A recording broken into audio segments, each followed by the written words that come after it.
Let's get going. Bring your hat and jacket, I'll get my scarf. It'll be chilly out there and I'm starving. Same for you. Your stomach was a huge empty pit. If you didn't eat soon, it might stick in you. It might suck you in. You did everything you could think of doing before leaving as fast as you could do it. Then you were braving the unknown in search of sustenance. Oh, look at it at night. Cool.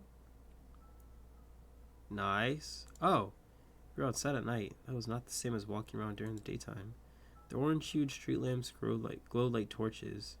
The formerly orange trees turned an unnatural purple, and the tamarack expanse of the cul-de-sac could easily be a perfect, still, endlessly deep lake. If you tripped, you could fall in it and disappear forever. So cool. Ideas for exciting nighttime games were already filling your head. Charlie wouldn't let you play in the dark. You shook off the daydream, night dream, or would a night dream be a normal dream? Either way, you focused on not being left behind. Charlie let you out through the house gate and unlocked your car. You got right in. Rapidly, the car rolled into motion. Tree after tree, post after tree flew past. Tree after street post after tree flew past. You couldn't see anything else. Unfortunately, Charlene also wasn't sure what she was looking at. She had trouble figuring out exactly where the local diner was. I guess she don't got no GPS? Actually, no, I'm looking at this shit. This is an old-ass car. The radio had to stay off. This required the utmost focus. It was tense during the silent drive. You and Charlene were on your way home, or were on your own, in the dark, in a town you'd never been before, trying to find a restaurant you'd also never been to before. Hey, Canistel. No, actually. We're, like, a little bit later into the stream. We've got about, like, 15 minutes in before we have to cut it. Sorry.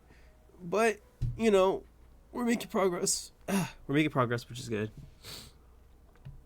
Charlene was patient, though. She never gave up. In the end, on the outskirts of Golden Grove, you found the place. You had to be right, because the top was a massive lit-up sign that said, The Diner Table. Diner was the name. Charlene noticed that, too. She wound the steering wheel to turn into the parking lot. A wry smile played on her face. The diner table, not the dinner table. Someone didn't get an A in their spelling test. What a dumb name. It's great. It's memorable, at least. The car came to a stop under the glow of the building. There were no lamps in the parking lot, but that only made the area more noticeable. Light poured from front windows larger than you were. It was a beacon of hospitality deep in the forest and high on a mountain. After unbuckling, you each went out. Our Charlene, yeah. Charlene led the way to the entrance. She held the door open and swept out her other hand as if to say, after you. This place looked kind of cool. Autumn nights in the Golden Grove had such a bite. You felt a comfortable shiver going from outside of the dinner to the inside. It was warm and toasty. It even smelled warm. And there was coffee too, which somehow always smelled burnt even though it was mostly liquid. Maybe that was why coffee was so dark. Someone found a way to overcook water and other people decided to drink it, including your Charlene, who never had a morning without it. Patiently shifting in place, you craned your neck to glance around.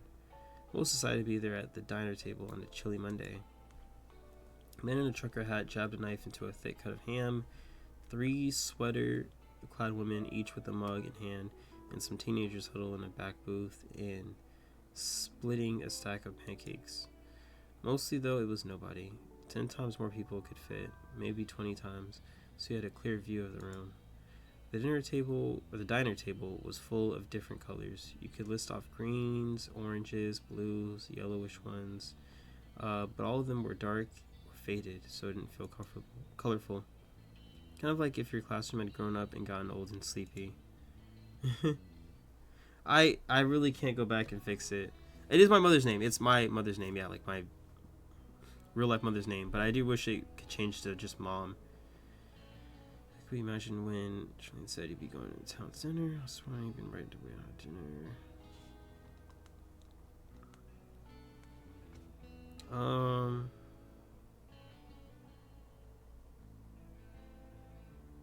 Yeah, I didn't mind it too much. Soon a tall lady with tall hair came over from the table to the main counter. She said she was a hostess and would show you to their table. Charlene negotiated for a booth instead. Plenty were open after all. The woman agreed to those terms and grabbed some menus off the stand. Thank you. Charlene let the employee lead from there. For her, the biggest threat of going out to eat wasn't the food. It was that once she was at the restaurant, her work was done. No cooking or cleaning for a change. She didn't have a Charlene or dad or grandparents around it that for her. Telling strangers she had paid to do it was the best thing she could get. Oh, Sam is cool, yeah. That is a cool name. The hostess took you further into the restaurant, past the sweater gals, but not as far back as the pancake pals. She left the pile of menus on the table, thanked you for stopping in, promised her server would be there soon to help, and walked away in a matter of seconds. Charlene slid in the muted red seat with the multicolored geometric pattern across the top. Then she patted the outer spot for you to take it. Wait, no, I want to go across. Yeah, I don't sit next to you. I just want to cross. Alright, Mr. Independent, make yourself comfortable. I think that's kind of weird. Like, unless there's a third person, two people should never be sitting next to each other in a... Well, maybe they can be. I don't know. I mean, like, I do get it. You want to, like, snuggle up with me or whatever while you're eating. Yada, yada, yada. But it feels better if you're, like, looking at the person you're eating with. This is nice. She spoke quietly while pursuing her options. The diner table had unwelding menus as long as your entire arm. Charlene didn't bother holding it upright. Instead, she flipped through the laminated pages with the menu lying flat. There was a lamp directly above you both. It reflected blindingly off the plastic, but between the glare you caught glimpses of colorful pictures dotted in between the text. Eggs and sausage, French... This is like 6 p.m., by the way. Eggs and sausage, French toast dusted with powdered sugar, a basket of chicken strips, steak, and mashed potatoes, a bright green salad, and more. Diner food in its purest form. Your curiosity was piqued. There were a lot of options. Breakfast for dinner is kind of fire. I will agree with that. But it's like, dang, Mom, you couldn't get me to, like... I don't know. We could have got, like, pizza or some Italian food. Some, like, Chinese takeout. There's a kids section. That would be a good place to check. Though, since it's a special occasion, it's okay to get any meal. Even the pricier ones. What? You're almost never allowed to do that. Shirley really wasn't in a good mood. Did she get a big bonus for moving or something? You could only imagine. But not for long, because another person approached your table. Yusuf! Hello, I am Yusuf. I'll be your waiter tonight. Thank you for coming. Great, hi. Yusuf had warm brown skin and warmer brown eyes, though his hair was a cool black. Kept it up in a neat ponytail. A heavy buckle-strapped apron with a checkered pattern hid his normal clothes, and a short, covered beard covered much of his facial features. Didn't hide his welcoming smile. It was a generic notepad and pressed a pen to it, poised for taking notes. What did you think of Autumn right away? The server's attention remained fixed on Charlene. His brows raised curiously. There's no way he could recognize her, though maybe that was why she drew special interest. Are you passing through? No, moving in. Charlene said that with a pleased tap on the menu in front of her. Just yesterday, actually. There was an immediate shift in the man's attitude. He took the pen from paper to instead fold his broad arms. Talking to a server or someone behind a counter was really different than talking to them when they weren't working. Probably because when a person was doing a job, everything they were meant to say was decided by a boss or a whole giant company. All of a sudden, it seemed like Mr. Yusuf the waiter had clocked out. Welcome to town. Can I ask your names?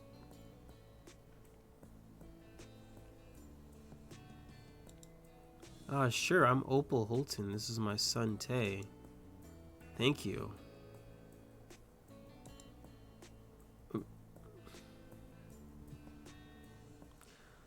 I'm Kyan Yusuf. I also live in Golden Grove. Yeah, return to being a waiter. Do your job, dude. He lifted the notepad in front of his chest, return to being a waiter. Can I get you anything to drink? Water. Thank you. Yeah. Ain't no drinks. I said that for it didn't matter how big an occasion it was. Paying for drinks at a restaurant was still going too far. Then let me rephrase. What I mean to say is,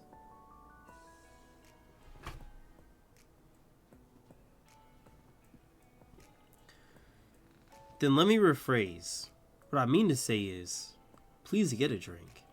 It'll be on the house. Oh no, you don't need to do that. You really don't, sir. It's fine, Yusuf. I don't need a stepdad. I know, but I would...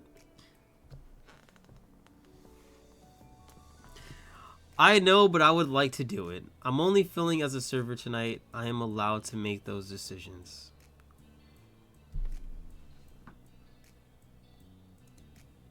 Even when insisting on something, Mr. Yusuf had a gentle way of putting his words. He could have been the narrator for a storybook, no problem.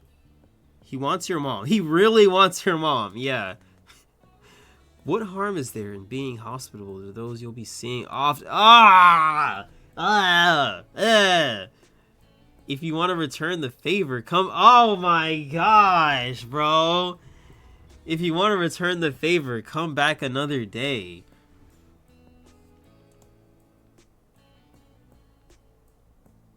Well, you make a good point, Yusuf. She was being honest. Your Charlene would have told him if he was saying nonsense. One reasonable argument could be tolerated, and Charlene was practical, not a stickler. If you're sure, I'll have a cup of water and a root beer, extra ice. I haven't had that in years, and I feel festive. Charlene's newly chipper mood was contagious, and Yusuf gave a rumbly chuckle. It's a festive day, is it? Hi, I imagine you're celebrating your new home. Okay, yes, man, we are. Yes, I can add it. Oh my God, yo. This dude is OD. He is going over the top. I could add a scoop of ice. I can make it a root beer float for you if you really feel like it. Probably Yusuf and his many sweet suggestions thought it was with a smile. There's no reason to go through the process of accepting the kind gesture again. Charlene embraced it wholeheartedly. A root beer float it is. Root beer float. Oh yeah, I bet he does. He repeated her words as he wrote them down, speaking even more softly than... Oh my... Yo! Sir, can I get my order, please? Hello? I'm also here. Her son? I know she ain't got a dad, but like, you know what I'm saying? Or a husband. Whoa, you're Charlene, a person who never ordered anything more exciting than water with a slice of lemon for your entire life was going to get a root beer float. Nutty ice cream's nice too, but it hurts your stomach because you're lactose intolerant. Ice cream's okay in your opinion. I like ice cream, but I'm lactose. Now, what do you want to take? Yeah, thank you, Charlene, my mother. You know, you're doing a really good job with this whole server thing since this guy decided to ignore me. But remember, even if we are having fun tonight, you can't give yourself a stomach ache. Nothing with too much milk, alright? Lactose intolerant? Are you asking me that or her? Exactly. Okay, so you don't even ask me. Is that how it is, sir? I'm not here. I'm 10 years old, by the way. I could run 10 ones. Just know that it could happen if you keep disrespecting me. I'll keep that in mind. I'll keep that in the back of my mind. And even if Tay finds his way here without you, I won't serve him milk.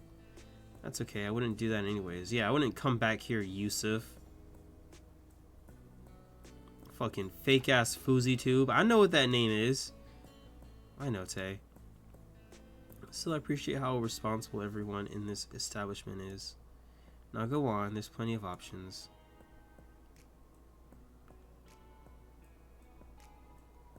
I'm gonna order it myself because I don't want him talking to her anymore. I told the waiter what you told the waiter what you were thinking of, or you were thinking yourself, yeah. And what you said was, what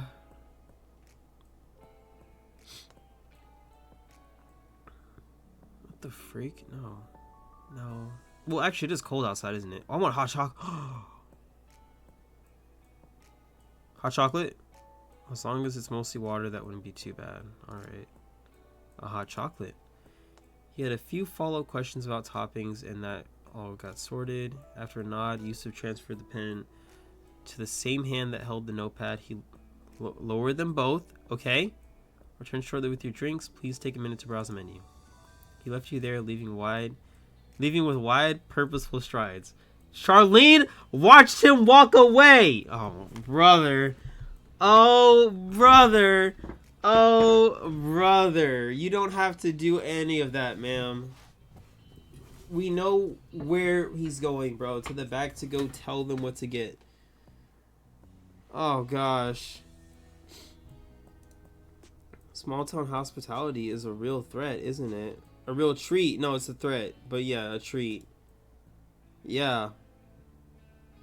Harley glanced through the meal options. During that time, the man who had the ham and the hat left. The ham was gone. He still had the hat. Then Yusuf reappeared to serve a round of drinks. You put in the dinner order before he left you to enjoy his gift. And it was awesome. You chugged your hot chocolate, wondering if you get a refill if you finish fast. You wouldn't. Probably not. Charlene would say no. Charlene savored the once-in-a-decade root beer float as slowly as possible. She didn't care if the ice cream melted.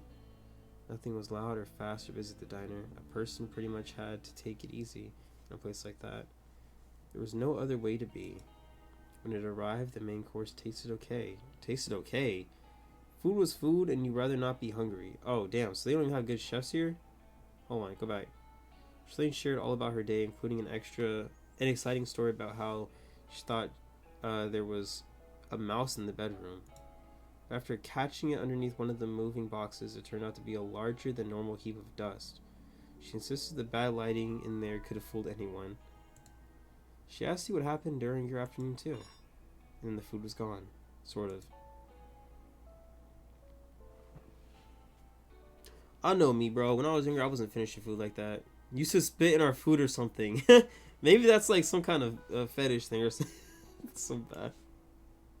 Put his extra special sauces and then she just ate it up. That's crazy to say, actually. I take that back. I wasn't able to finish everything. It was too much. Charlie hardly touched half of the sides that came with their homestyle meatloaf. Oh, so that means that we hated the food. And we're not coming back. Fantastic. Cool. Yusuf will never see me or my mother ever again.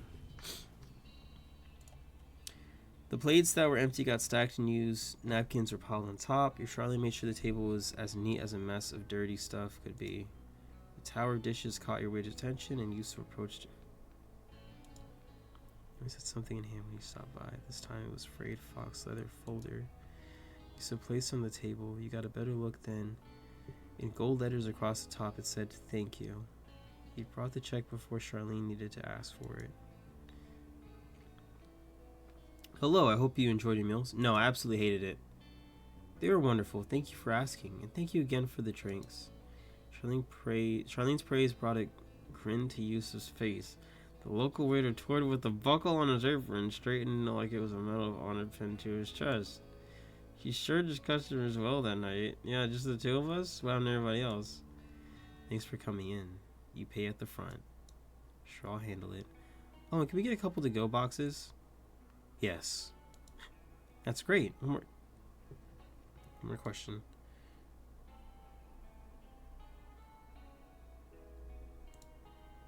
The diner table. Should seriously not let that go. Is the pun on purpose or did someone miss the end? Grimacing, Yusuf glanced over his shoulder. He shared her pain and her I would not have chosen that.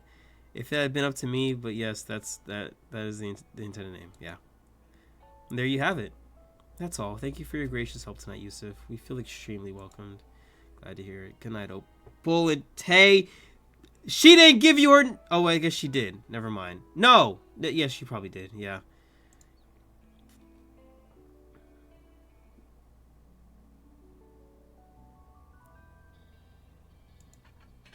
He offered one last friendly smile, then took the plate of dishes and 2 cups off the kitchen. Yeah, if you want to be my new stepdad, I better get discounts on literally every kind of food item here, okay? I better get that shit for free. Charlene had a few words as she got to her feet. Stay in the booth while I'm gone. I'll come right back. Then we'll pack up the leftovers and head home, okay? Just in the opposite. Okay. Opposite direction, Yusuf had gone. Footsteps were muted thumps against the chin carpet. You had the booth to yourself, and the grown-ups were left. Full and warm and sleepy, you felt every second of what you'd been through lately. You'd done so much and met a lot of people. How did that much happen in only 2 days? It was unbelievable. You drooped to the messy table, resting your chin against it. Gravity had gotten too hard to resist. Keeping your head up was no longer an option. Your drowsy gaze wandered towards the window and the dark night beyond. There had been nothing in the parking lot besides the diner, not even lampposts.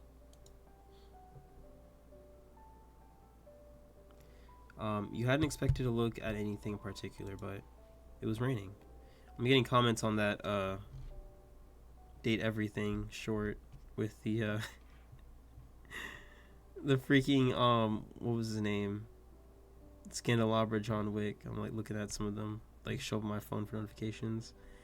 It was raining. That you could see. Water streamed down at the glass pane. Some point between when you'd walk from the car into the diner table, the first sprinkle of fall began.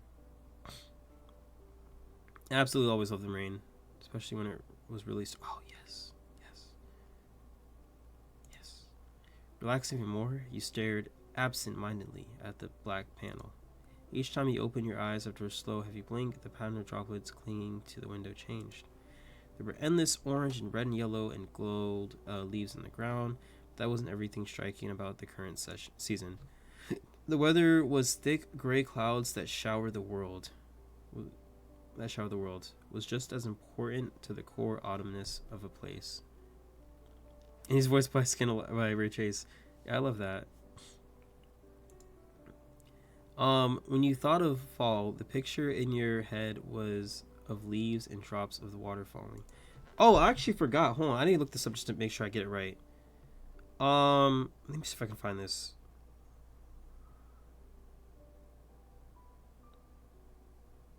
Not this one.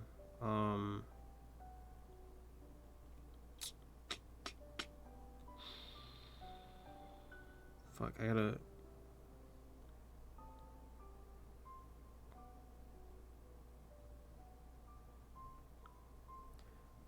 Hold on.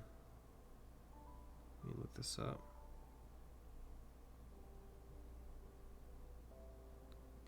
Yeah, so what I didn't know, I forgot Johnny Young Bosch was like an actual actor, and I was like on a huge binge of Power Ranger shit. And I realized that, first off, he voices Dirk from Date Everything, but he's also the Black Power Ranger. And I forgot because if you know anything about like Power Rangers, there's 2 of like the OG Black Power Rangers. It's like a black guy, then it's him. And like I'm used to the black guy as the Power Ranger. And I didn't notice that this whole time. I was like seeing all these edits on TikTok and I was like, cool. Like his voice does kind of sound a little familiar. And then it clicked with me and I was like, oh shit. That's who he is. I wanted to like look that up just to make sure. So I was right. I didn't know that. You'd arrived too. When your family wanted to go out to eat, you went to a local diner and the waiter there treated you special because you were a local. When you needed to leave, you had a house with a room that was all set up and waiting for you to go back to. When tomorrow came, you'd continue your studies as a student at North Acre Elementary School. You were in room 24 with Miss Maria, the teacher. When you saw your neighbors, you'd know who they all were. And you had friends. You were going to be in that place for the rest of autumn. You'd be there still for winter and when the new year came. Seasons would be coming and going with you in Golden Grove, for you weren't sure how long. What you didn't know was that every moment of it was now your life. Was now our life. Hey! Now that you're beginning your life in Golden Grove, you may want to check back on the details of your character or update them. The info button on the right side of the screen will bring up a menu with several options. The first option is your details. Here you can change your sticker, swap between multiple sets of pronouns, toggle dress up selections on and off, and update your nickname preferences. By default, most characters will obey your general nickname preference unless you manually sort them into one of the provided categories. Okay. Step 1 is over. I'll get you into my Charlene thing. Yeah. You can also check your relationship with Chiyu and Tamarack with the Chiyu relationship and Tamarack buttons to the left. Enjoy your game in your time in Golden Grove. There we go.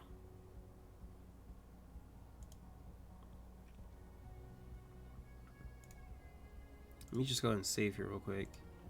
There we go. Preferences. Wait, where do I do that at? Is it here? Walks and wheels. Your details? Nickname. Yup. Hold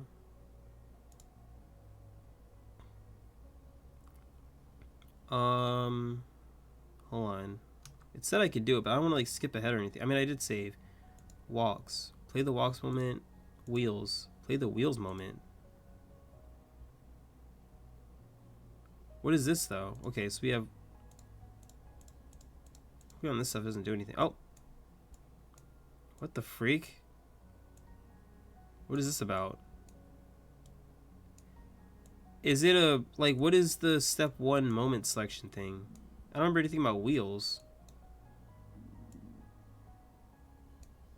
We could do step 2, I guess. It's all stuff that we've already checked. Hold on, what if I roll? Okay, here we go.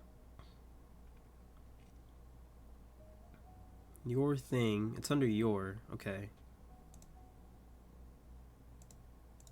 Okay, so it should be under your details, it said. Get dressed up my character. Oh, here we go. Okay. Use nickname always. Yeah, where's Chiyu? What the freak? Okay, use nickname always. Tamarack, Chiyu.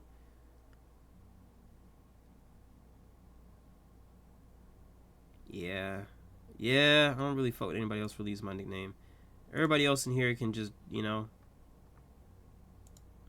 Well, no, I want my mother to use my nickname as well. Go for it. How often? I'll find it sometimes. Who uses your nickname? I mean, I'd say friends. Yeah, friends. How often? They could say sometimes. Use nickname anyways, no matter what. Use nicknames sometimes. Okay, that works.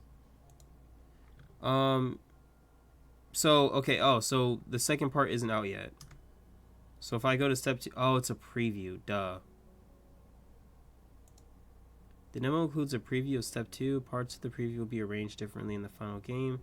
Saves you make during the step 2 preview will not be loadable in the final version of the game. Okay. We'll take a quick little look at the preview. I did, yeah. Does that mean one of the new acts? Okay, bet. Let's take a quick preview at this. This one we're like 14 or whatever. I just had to lower my seat, my bad. Oh, the other one was first? Okay, wait. Roll it back, roll it back, roll it back. Roll it back. Walks. What the hell is walks?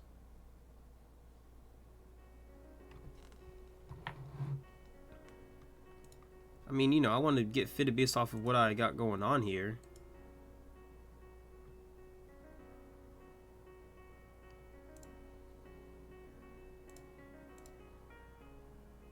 Don't wear overlayers indoors. I forgot I did that. We'll keep the bandages until we get to the next act. How about that? I mean, yeah, I think we're fine. Well, again, we have another brief tutorial for you. It's time to explain the concept of linked moments. All the scenes in the game have bits and pieces and certain choices that will end up impacting later parts of the story. However, there are some sections that are especially tied together. The moment walks on the moment and the moment wheels are an example of that. They're linked moments. Even though you chose walks, you can still pivot to the wheels moment. That's because the two stories share an introduction. If you chosen wheels first instead, the opening scene would be the same. The synced opening scene, Chiyu and Tamarack have different ideas on how to spend a weekend. You can be a tiebreaker or leave it up to them. Either way, the group will plan to do the other suggestion on another Saturday. When or if you choose to do the second moment in the pair, the game will acknowledge how it was already a set plan you made in advance. Okay. If you play the game, it's definitely suggested to switch up the order you do moments to see how things change. There aren't any other linked moments in step 1 though. There will be more in step 2 and 3.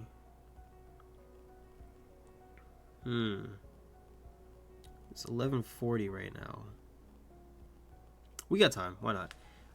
We'll just go till 12. It was Saturday, one of the 2 days in the week when there was no school at all. Having time off from class and homework was good. You had lunch at home with Charlene a little bit ago. When she tackled the after meal cleanup, your Charlene encouraged you to go outside while the weather was good. There was only a 17% chance of rain, she told you. And then she went on to ramble about how it seemed in this town anything over 20% was essentially a guarantee of at least some drizzling.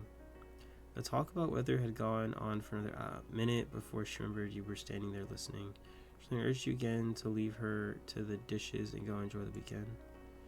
It was under those circumstances that Mr. Chiolin had gathered both yourself and Tamarack Bauman in the center of the cul-de-sac for a neighborhood meeting. He had something he wanted to ask.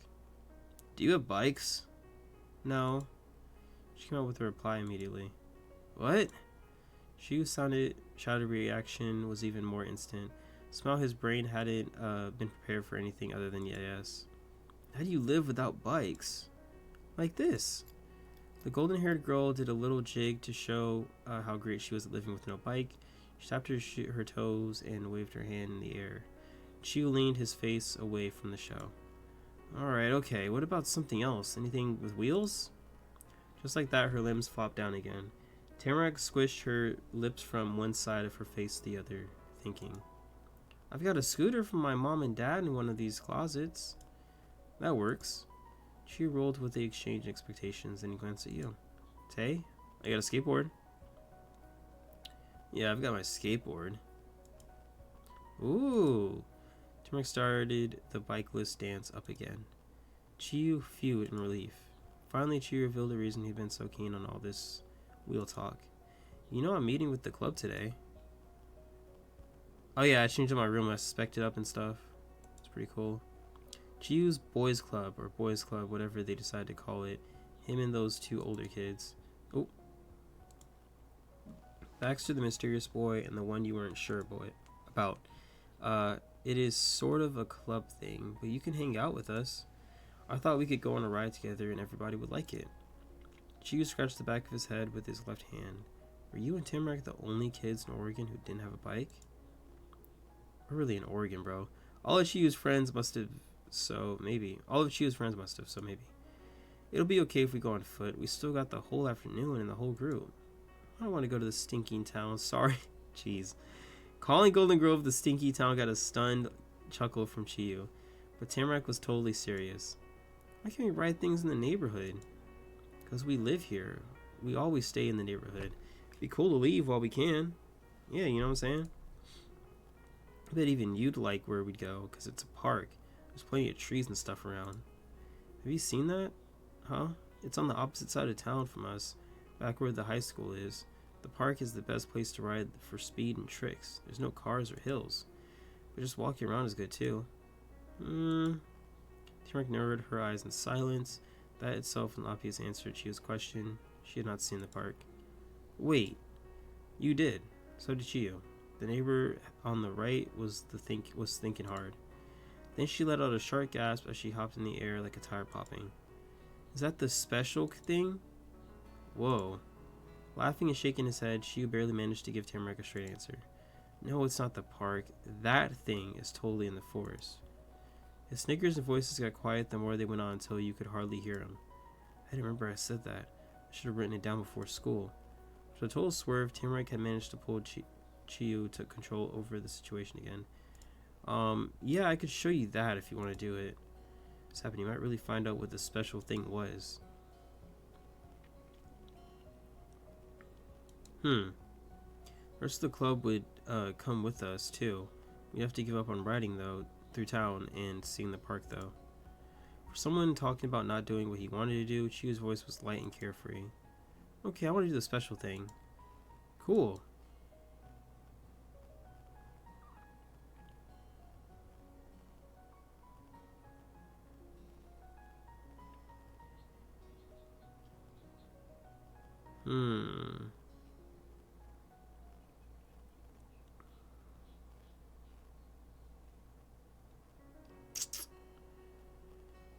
You know what? We gotta see a special thing. Let's do it.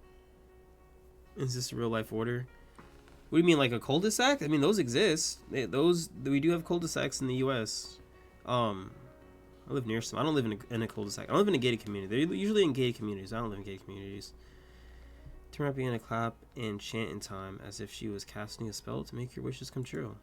Yeah, yeah, yeah! Show us a special thing. Show us a special thing. Stuffing his hands in his pockets, Chiyo tilted his chin to one side. The smile decorating his face was too big to come across as nonchalant as he was posing. All we've got to do is make this work, is promise to hang out again. All we got to do is make this work is promise to hang out again. We can go to the one place this time, and the next time we'll go to the other thing. Everybody will get everything, and nobody will miss out on anything. Cool. Ah, that fixes it. It looked like Timrak was committed to playing with the boys' club after all. She just agreed to spend 2 weekend days doing so without blinking. In fact, she was super perky about it. The roundabout trip of words Chiyo laid out had taken Timrak from a point of complete disinterest to feeling like boys' club activities were pure genius. At some point, Chiyo had shifted his hands behind his back. He kept that wide, I can't believe it's all coming together grin as he popped up and down on the balls of his feet. Would you rather smell colors or see and hear music? Honestly, I would probably rather see and hear music. Because if I'm seeing music, I'm imagining I'm seeing the notes and like the flowiness of it booming off of the object that's playing that sound. That would be kind of cool. Smelling colors does sound cool, but then you also have to think about what those colors could possibly smell like. Especially because like colors are like everywhere. You'd be like overwhelmed with like smells, I feel like. Like, what if brown doesn't smell like chocolate? Like, I'm sure a lot of people think brown's probably going to smell like. What if it smells like dirt or something else that is brown? I feel like that wouldn't be too good. The thing was, Tamarack would have gotten over that without Chiyo's fancy footwork. You were certain of it. He didn't need to try that hard. Chiyo was crazily over the top with how he got along with people, but Tamarack was extra straightforward. Since both of you wanted to see the special thing, I'd say it makes sense to do that idea first. Baxter and Darren don't know the plan, and always, they're not going to care if it's riding to the park or going to the forest place, especially if we're going to do both of them on different days. What do you think? He asked with great eagerness. This was the final step in the perfect path Chiyo had laid out.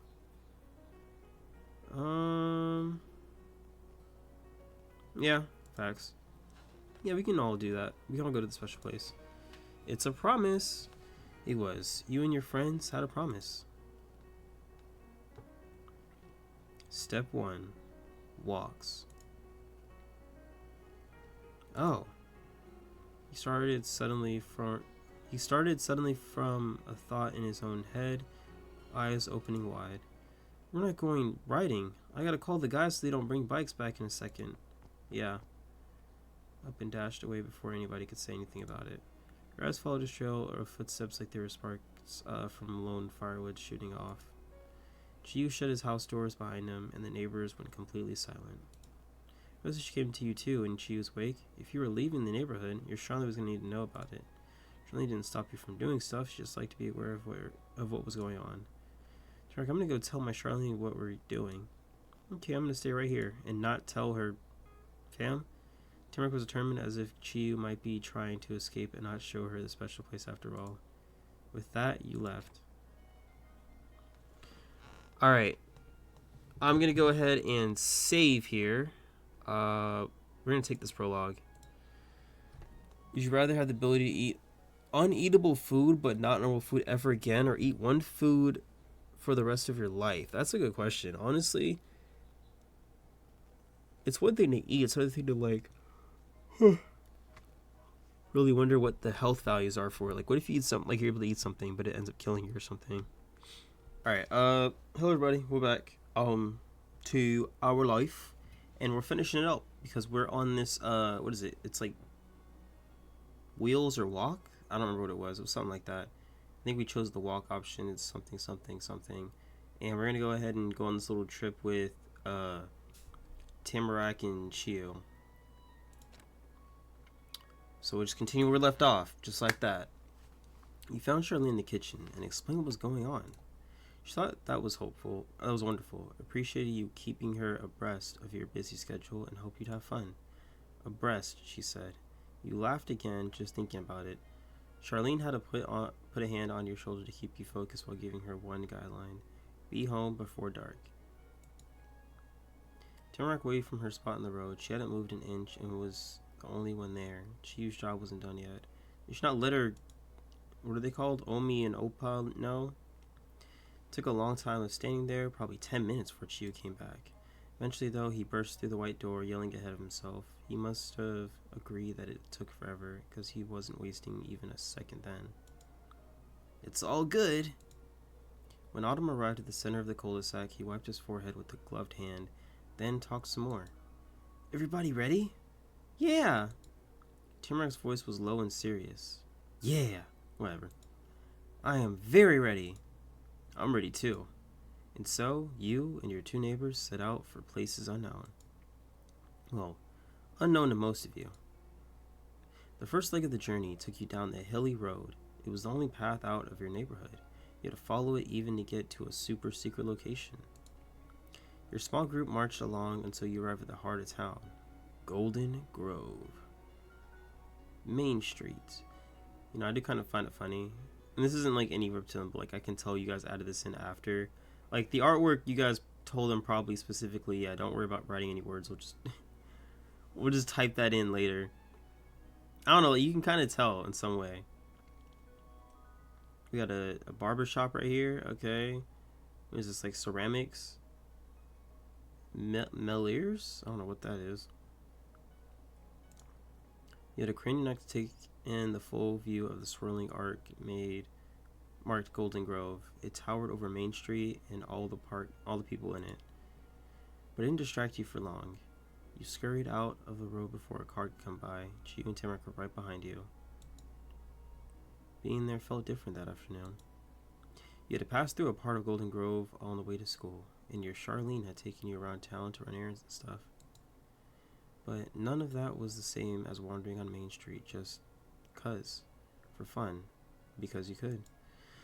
Tamarack suddenly came up to your side. She made a squashed face out of sight of the local boy, conveying that she for sure still didn't like the stinky town.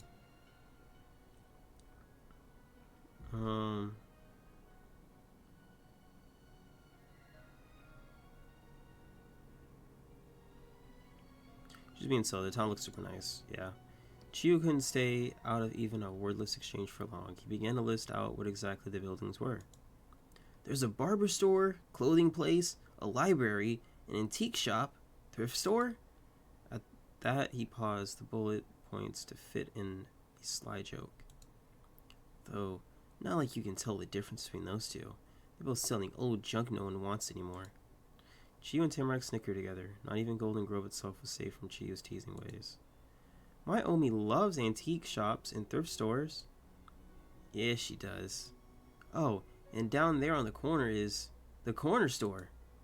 You've never been in, right? It's a great place. Tons of stuff, and it usually only costs a few dollars or less.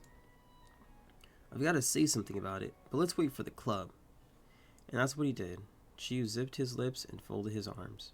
You guessed he wasn't tired of keeping people in suspense, even if he was revealing one mystery. Tamarack let out a sputtery, puttery breath and slumped against the brick wall behind you. Okay, we can wait again. You, Tamarack, and Chiyu held down the meetup spot. Random adults passed by every once in a while. A lot of them said hello to Chiyu. They knew him. Tamarack said hi to all of them. She didn't know those people. It took even longer than it did for Chiyu to make those calls. But then Tamarack flung her arm towards the other side of the street. She sounded the alarm and brought an end to the watch. There! He followed her guidelines. A pair of figures were speeding around the corner. Whoa! Darren and Baxter! Chiyu sprang to the curb of the sidewalk. He waved the two over with both arms. The missing members of his club joined the group, settling exactly into place as the Chiyu's side, like the gloves he wore on each hand. Hi. Hey. Darren beamed at Chiyu's enthusiasm for a second. It faded fast when he glanced at who else was there. Looking was all he did, though. He was going to point out the obvious again. Darren has resigned himself to hanging out with more than the usual boys-only trio. That was better than loudly being against it. Baxter's expression wasn't exactly happy either. Even though he was smiling, that's because a That's what the smirk didn't count as being friendly. Hi. Timrek's greeting was exactly the same as the ones given to total strangers who happened to cross their path. This was the first time you'd all gotten together to do something, and it sure was obvious. Alright, people, we're here. We know the plan. Special place. Timrek whispered those two words into her scarf. Anticipation sharpened the tone. Yeah, before we leave town, let's get supplies. The corner shop is right there. So that's what he meant before. She had been planning a detour to the store. Don't go into the woods unprepared, because the things in the woods are prepared for you. Exactly. Chiu could count on his club following his lead instead looked to the biggest possible source of disagreement, Timrak. Come on, we can pick out some stuff. It's gonna be great. Timrak's eyes narrowed, almost like Chiu giving her a dare, and she was gonna beat it. Then she went for a messenger bag. From step, Timrak revealed a plastic bag jam-packed with cashews, and it wasn't a snack-sized bag. It was a sandwich-sized one. I've already got food. This isn't even all, and I didn't have to pay anything. Darren brought a hand to his face, astounded. Chiu scratched his head at a loss. Baxter couldn't care less. He was not involved in the happenings. She actually is prepared. Huh. Yeah, I guess you don't have to do that. Your neighbors being on the same page about the plan hadn't lasted long. Chiu liked to ride places. Timrak would rather walk. Timrak brought her own treats. She preferred to buy snacks on their own. On the way. They lived on opposite sides of the cul-de-sac and lived opposite lives, and you were in the middle of it. Me, Darren, and Baxter have still got to stock up. Tay too, maybe. And it's fun to look around, you know. Timrak crammed her bag of cashews into her backpack once more. Her face of pride had fallen into a frown. Fine, but after that, we have to go to the special place. Timrak was such a nice and patient girl. Thanks. Tay? Yeah, let's see what it's like. Awesome. The now complete group's first order of business commenced. You crowded your ways through the door at the end of the sidewalk. Having to... Ooh, we got in here real quick. I can't really make anything out. We got some, like, strawberry drinks. Is that what that is? Orange drinks. Okay, we got some Twix, some Kit Kats. Bananas, you know, some fruits. These are some plantain chips I'm already knowing. Some plantains right there. What y'all know about plantains? Having to exist on a single corner really didn't allow for much space for the store. Part of the corner store, didn't allow for much space for the store part of the corner store. The entire place was probably smaller than your classroom. It was warmer inside, and the air was stiller. Wooden panels covered the ground, thick wood beams crossed the ceilings, and shelves tightly packed with familiar snacks were fit in wherever possible. Instead of being inside an extra small shop, it was more like being inside a gigantic treasure chest. You took stock of your surroundings. The owner hadn't wasted room on boring stuff. Your eager steps clattered against the hard floor, drowning out the slight hum coming from a fridge in the back. Nearby, Timrak swished her head this way and that to grasp everything in the new environment as rapidly as possible. On one twist, her eyes met with yours. She didn't keep going from there. Timrak continued to look at you. She grinned. It was easy for you to know what was on Tamrak's mind. You and her were the same again. It was both of your first times being in this place. After everything you'd already done, you were still newcomers in this town. Meanwhile, Chiu and his crew moved into the store as if it was their own living room. They navigated to the chip and cracker aisle without a thought. Left to confront the hundreds of thousands of things there to be bought, you unconsciously patted at the pockets of your clothes. No money, right? Because they didn't tell me I was going to a store. Let's be honest, bro, I did not have anything. You had a little more than $4 bills and some change. You had around $3 of cash and coins. You had a $1 bill and enough to be over $2 in total. Coins about $1 worth. I mean, like, as a kid, I wasn't really, like, packing money. I wasn't, like, asking my parents if I can have cash. Then again, I was never going out on my own. If I was going out, I'd be with my family. Ain't no way I would just have money on me. Yeah, why would I have any? I'm gonna say all my money was at home. I probably had, like, a piggy bank or some shit. Yeah, no, sorry. All my money was at home. You should have told me we were going to a corner store, and then, you know, we would have bought some shit. I would have, you know, asked my moms for some change or cash or something. Thoughts on your personal savings are interrupted when your ears caught onto a peculiar conversation. The trio of boys has started chatting about something while wandering the aisles. Who did it before? I don't remember. I can do it. That solution did not satisfy Mr. Cheeholin. He groaned dramatically. You're probably the one who handled it last time. You don't remember that, remember? I know that much. Who was before the last time? Me or you? Chew definitively jabbed a finger into Darren's shoulder. Baxter was out of the equation for whatever that was. It's been a while since then. It could have been either of us. Beginning to accept a situation so obvious you could see it from a distance, Baxter offered another suggestion. Hey, we could play rock, paper, scissors. Though he knew what he was doing, every inch of Baxter's face and note of his voice expressed amusement. Hi, Iris. Welcome in. It was only Autumn who was unimpressed then. Darren and Chiyu heaved sighs in unison, dipping their heads low before smiling playfully at one another. You know, this is a good idea, right, Darren? Yeah, it'll settle this perfectly. The tallest of the group pulled himself up even higher. Ready to test your luck, Autumn? Nah, I don't need luck. It's rock, paper, scissors. And then you heard something different. It was Tamarack speaking specifically to you, but loud enough that it could be heard half across the store. What are they talking about? Each one in the club turned to stare back at her and the person next to her. You. Darren stuck his hands in his pockets of his vest into that thing where he retracted his neck inwards so he didn't have to face people all the way. We're figuring out whose turn it is to buy food. Instead of everybody buying a snack for themselves, our club takes turns having one person get all the supplies for the whole group to share. Why? Her big eyes were clear of any taunting. It honestly didn't make sense to Tamarack's mind. You pay a lot sometimes, or pay a little every time. That's not going to make it different. It's less boring. Oh. That simple line had actually kind of convinced her of the concept. For once, Baxter's contribution was accepted easily. Tamarack didn't have an interest in teasing him, and anything Baxter might have been up to didn't interest her beyond its face value. Right, let's make things fun. Fun or not, how much pocket money did those boys have? Yeah, because they just must have all the money. Couldn't afford a single gun drop or gumball.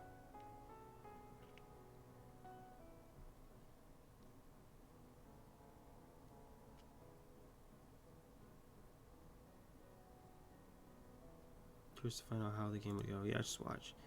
It's okay if you and Tay want to eat from the pile too. We almost never finish anyways. Thanks. I'll share my stuff too. Awesome. Chiyu breezed the game back around to the original point. Let's get it out the way. He leaned his weight onto one foot, stuck out a hip, and leveled a glance at his club. When it gets to be the Snack King, and the Snack King has to pay. Oh. Darren and Baxter both nodded, though only one of them did it with any concern for the possibility. Darren was the worrier, of course. Rock, paper, scissor! The trio of boys chanted the three words, bouncing their fists to the beat. On the final point, they each made their move. Chew and Darren had thrown down paper. Baxter was rock. He was the sole loser, which in the case was a win. You had to buy the snacks. Okay, Baxter, get out. Fine. Baxter lifted his hands in defeat. Eyes closed for a second. It seemed like he would take his bow without any smuggy business. Except, that was nice of you. He had one last line, given with a sneaky smirk. While you understood Baxter was being snooty, you didn't get exactly how. Chiyu could only shake his head. I figured you should know, since you're going to be living here from now on. Baxter only uses rock. Oh. So, okay. What?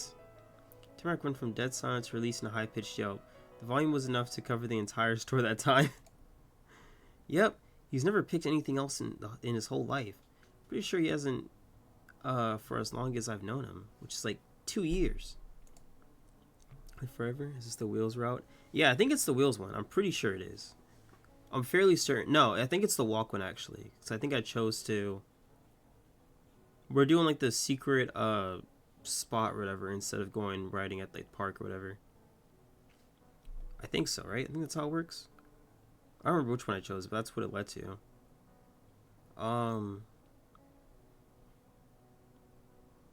That means he'd always lose. That's genius. You're strictly confused. The boldness of the strategy made you gasp. He always does the same thing. Then what's the point of doing it? Yeah. I spent like 10 hours in this small demo. Yeah, this demo was actually a lot longer than I thought. I've been here for like 3-ish days. About like, yeah, it's been about like 9 hours for me. It's been going for quite some time. I'm just like, dang. My only gripe is that I have to voice act all these characters. But when the game gets fully released, it's going to be pretty dope. 90 hours. Jeez. That's the point. His eyes squinted along the bottom edge from the nervous smile that pulled at his lips. Baxter is kind of diabolical. But true distress soon colored Chiyu's face. He threw out his arms to physically get the emotions across. Doesn't it feel like cheating to beat him when you already know what he's going to do? Me and Darren can almost never play paper when he's in the game. The kid in question merely smiled with a lift of his chin. He saw no reason to explain or defend his devious behavior. Despite basically doing nothing, maybe because of that, Baxter earned himself a friendly shove from Chiyo. But this time, it was alright, because Baxter needed to be out of the game. This is a battle between me and Darren. Chiyo finished ribbing Baxter so he could sharpen his focus towards the real threat. It's on now. I'm ready. Two competitors face one another for a final bout for the real competition. The title of Snack King and a whole lot of pocket change was on the line. The audience remained still as they prepared their weapons. And then, it began. Rock, paper, scissor! On the word, Darren's fully gloved fingers split into scissors. Chiyu's partially gloved hand flattened to paper once more. No! It's like one of my favorite games ever, and it's just a demo. Yeah, I can't wait for the full game to really be released. I feel like there's a lot of potential with this game. The prongs of Darren's scissors instinctively curled inwards, but it was too late. No amount of regret could change the facts. Scissors beats paper. We've crowned a new Snack King. She managed to blurt out before doubling over with righteous laughter. Hooray! Thank you for the treats, Snack King.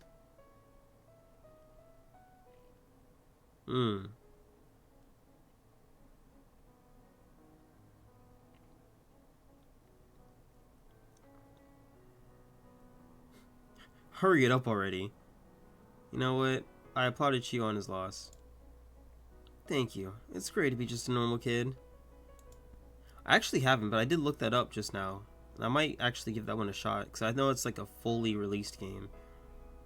Baxter patted Darren's back in support. He had offered to pay for the snacks at the very beginning, and Darren could have used Baxter's strategy against him, but Darren never took the easy way. His victory was an honorable one. Okay, I'll buy the snacks. Yeah, you will. Let's pick him out already. Sure, come on. With a surprised, not cocky smile, Baxter stretched his arms all the way around Darren's shoulders. A pair of older boys walked ahead. Chiyo didn't follow. He waited for his friends to be a good few rows down before twisting around towards you and Tamarack. Psst. He whispered through his teeth, beckoning you closer, all while glancing over his shoulder to keep watch. Tamarack took a hop forward, then looked back and forth. When the coast seemed clear, she leaned in to hear whatever message Chiyo was going to deliver. You joined the huddle. There was no way you'd miss out on a mysterious invitation. I've got another secret for you. Darren doesn't like to play the same thing twice in a row, and he doesn't usually go for Baxter's move either. So most of the time after a round with Baxter and his rock, Darren is going for scissors. Damn, so all your friends are kind of unoriginal. I could have let him off the hook too, but I thought it'd be nice for Darren to treat the new kids in town for a change. Even if he's only doing it because he's the Snack King. Make sure to eat a lot of our stuff. You did it for you? And also Tamarack, but it included you. Tamarack squished her hands over her mouth. You could still hear the thrilled squeal she made. You and Tamarack's joy didn't go to Chiyu's head. That was nothing, apparently. He shrugged up his shoulders while his arms were folded. It's kind of funny. The game doesn't matter a lot, because they're both so obvious. Yeah. Oh well. I make a lot of the decisions for the group anyway. Spoken like a true club leader. You understood more why he kept showing up in front of you with plans out of nowhere. That was his normal life. Hey, we can get the snacks now. I decided it. She offered the suggestion sweetly. Technically, Chiyo already had the idea a minute ago, but he grinned at the attempt. You both knew Tamarack was not somebody who left plans up to Chiyo. Those two rarely wanted to do the same thing wasn't always a bad thing. Those two rarely wanting to do the same thing was always a bad thing, I guess.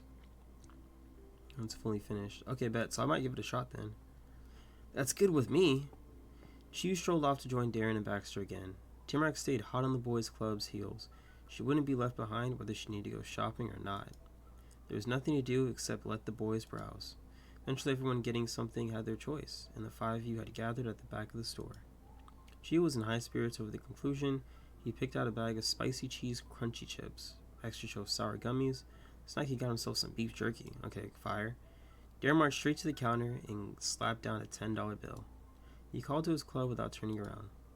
Bring the stuff over. We've got to ring it up before I can buy it. Coming. Wow. Flashing that amount of cash was apparently illegal to Tamarack. She watched the exchange happen as though Darren was making food appear out of thin air. Maybe she couldn't have brought something even if she wanted to. Maybe. Darren finishes the purchases without any extra fuss. He got a big bag of treats and a little change and gripped it both tightly in his hand. The exchange made you think of Charlene. You remembered her telling you about Oregon, when it was a sure thing you'd be moving there. She talked about how there was no sales tax. Really? The price on the sticker was the real amount you'd pay, most of the time. Your Charlene was funny and practical. Then the tax-free sale was done. Remember, Snack King also gets the honor of carrying the goods for his subjects. Darren securely hugged the bag under one arm while stowing his coins in the pockets of his jeans. I know, Baxter. After a pit stop far more eventful than going shopping for snacks sounded like it'd be, the crew of kids left the corner store behind. The Stoner Core, yeah. We're gonna go to the place now. She made the announcement as he took the head of the pack. Tamarack was so fluffed up and excited about finally going to the special place, she didn't try to get in front of Gio. Or it could have been because she didn't know where he was heading. Special place, special place. The big group surrounding you and the brimming sense of eagerness kept the fall chill away. You continued down Main Street for a few blocks, but soon had to turn down a side road. Whatever the special place was, it took longer to get there than the town and your school. It was beyond Golden Grove. The farther you went, the more the forest took control of the land again. People-made structures retreated among vibrant leaves, becoming fewer and fewer in number. Actually, it was a similar-looking path to the one that led you into your own neighborhood. Instead of opening into a hidden neighborhood, the road you'd taken came to a sun-bleached parking lot. The only building left in sight was the diner table. Hey! Oh, that's why it was so familiar to you. You hadn't only been through streets that were similar, you'd gone down that exact way before, in a car and at night. And now you were there again. On your own 2 feet, you'd gone to the very outskirts of human civilization, the end of that being an old-fashioned and just plain old American food restaurant. In the entire giant lot, you had more fingers on one hand than there were cars parked. All 3 of the vehicles were clustered together in a single section out of the way. She took a few more steps forward, splitting off from the group gathered at the edge of the lot. There's a trail a little bit past here. It leads all the way up to the mountains. His words projected loud through the wide open space, and he raised his arms up with the sound. A wall of rustling branches in the distance framed the silhouette of Chiyu's back. The forest looked impossibly thick that far from town. If you hadn't just been told there was a way through, you would have thought no one could go further. The Red Fox Ridge Trail, that's its name. Me and my brother and our mom and dad go hiking there sometimes. Chiyu twisted his head over one shoulder, showing the edge of a bright grin. There's biking trails too, though I'm not allowed to go ride them yet. I've got to be older. He flapped a thumb and the rest of his fingers up and down against each other in a mocking imitation of his parents, past admonishment. It's too dangerous for a kid. What if you crashed? What if no one found you? The mountain isn't a joke. Ironically, he was making a joke out of the not a joke warning. Chiyu yakety-yak had puppet shifted into a single arm shrug. At least we can walk.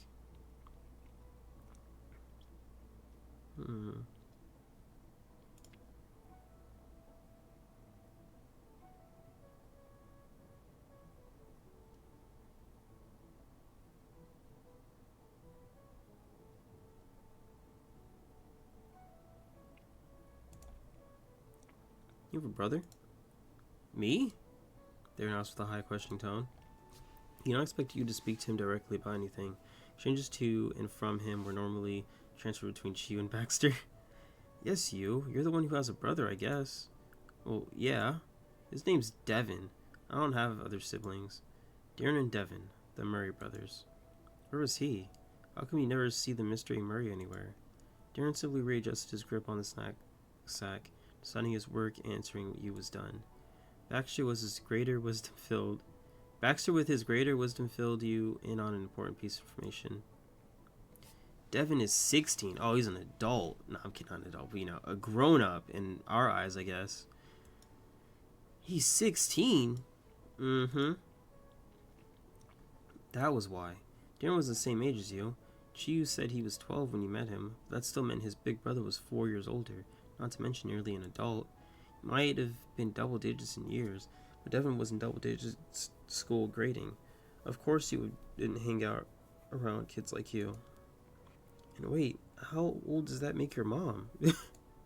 Old? Unbelievable.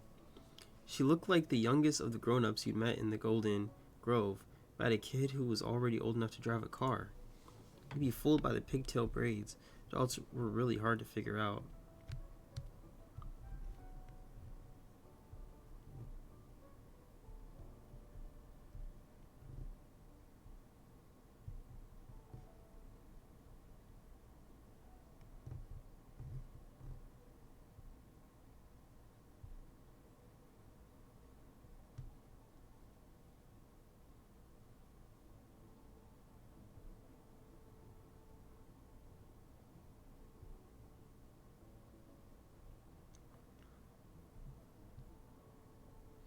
Alright, you've been fooled by the pigtail braids. Adults really were hard to figure out. Chiu's eyes started to wander then. He slowly turned his head to look out across the lot. It's too bad Uncle probably isn't working. He does a late shift. We could have said hi. Uncle. Don't piss me off. Chiu, don't piss me off. If your uncle is who I think it is. Wow, you have an uncle here? Says Tamarack. Concept was a complete shock to Tamarack. It was news to you too. Chiu laughed over it. Darren had a brother. Chiu had an uncle. Where were these extra family members coming from today? He's not my real uncle. Kids he knows just get to call him that. Like how your Omi is everyone's granny. Oh. Thinking about it, you might have... Stop. I don't want to hear that, okay? I don't want to hear that it is fucking Yusuf. If he was here, we wouldn't have a choice but to say hi. Uncle keeps a close eye on what happens in his turf. Nothing gets past him. He'd have come out by now to talk to us himself. Chiu twirled around to face the four of you properly. He ended the spin by firmly planting his foot on the ground. If attention wasn't entirely on him before, it was then. After gaining an attentive audience, Chiu launched into a dramatic according to him tale. One time, a few papers from my notebook fell into the parking lot or something. I know that because when I was passing by a different time, Uncle called me over to give them back to me. That never happens. He stated that definitely, insistently. Only to immediately lighten up on the guarantee. Except for around Tay and Tamarack. You two always make them appear out of thin air. Baxter and Darren shared a look out of the corners of their eyes. Chiu was much too distracted by his own storytelling to catch it. Darren's mouth tense. Baxter's quirked up more. You began to wonder if Chiu's friends were simply too nice or too nervous to point out how Chiu lost papers every other day. Those two must have seen it happen 100 times, and somehow Chiu remained certain it was an impossibility. Maybe the other club members returned his notes in secret. Oh well, we don't have time for conversations today anyways. Let's finish the line. The finish line is right ahead. He threw a rallying fist into the air. Chiu was such an inspiring leader. That was how the final stretch of your journey commenced. The diner table was left behind, and so was Golden Grove entirely. The road you followed out had no sidewalks. There was only a thin, rocky edge that separated tarmac from wilderness. Luckily, it was as devoid of cars as the parking lot had been. The only people passing through was a group of 5 kids. You wandered along until a patch of dirt opened out on one side of the street. The trail was tilted sign. There was a tilted sign with a fresh coat of dust declaring that this was the head of Red Fox Ridge Trail. 6.8 miles and 1,456 feet of elevation gain.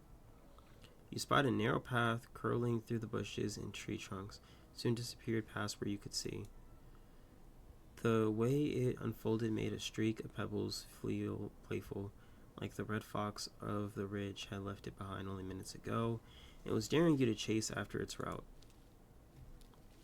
Through here! Darren was suddenly in front of your eyes. It was a startling appearance to come after your imagination.